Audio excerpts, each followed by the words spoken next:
Magandang araw mga ka-super. So panibagong araw, panibagong vlog na naman tayo mga ka-super. So kakalabas lang natin sa duty mga ka-super at dumiritso nga ako dito sa Bitukang Manok kung saan napakagandang tanawin dito mga ka-super. Ipapakita ko sa inyo. Tara.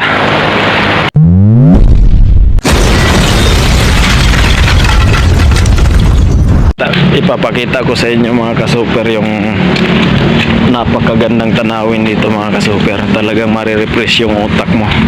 Kumbaga para kang motor na bagong tune up.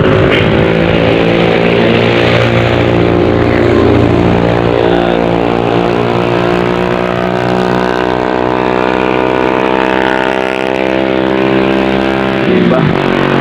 Lalim mga ka-super. Ito yung pasyalan na bihira ang namamasyal. Talagang napakatahimik na lugar mga ka-super, tapos malamig ang hangin. Ano paahon yan? So naisipan kong pumunta dito mga ka-super kasi siyempre may mga bagay-bagay tayong iniisip. So kailangan nating i-refresh yung utak natin. Dito maganda magtambay tuwing umaga at saka hapon. Ang lamig na lugar dito mga super. Ito, bababa ako dito sa may hagdan.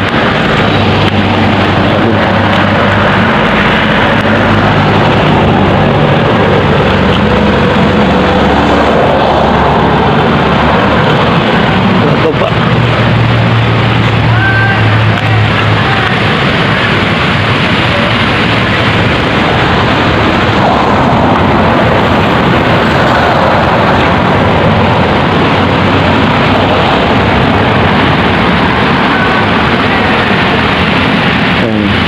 Daming doon sa dulo, may mga namamasko, nanghaharang sila ng hihingi ng konting pamasko.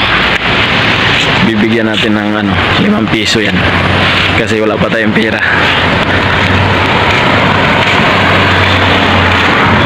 So napakaganda ditong pasyalan mga ka-super.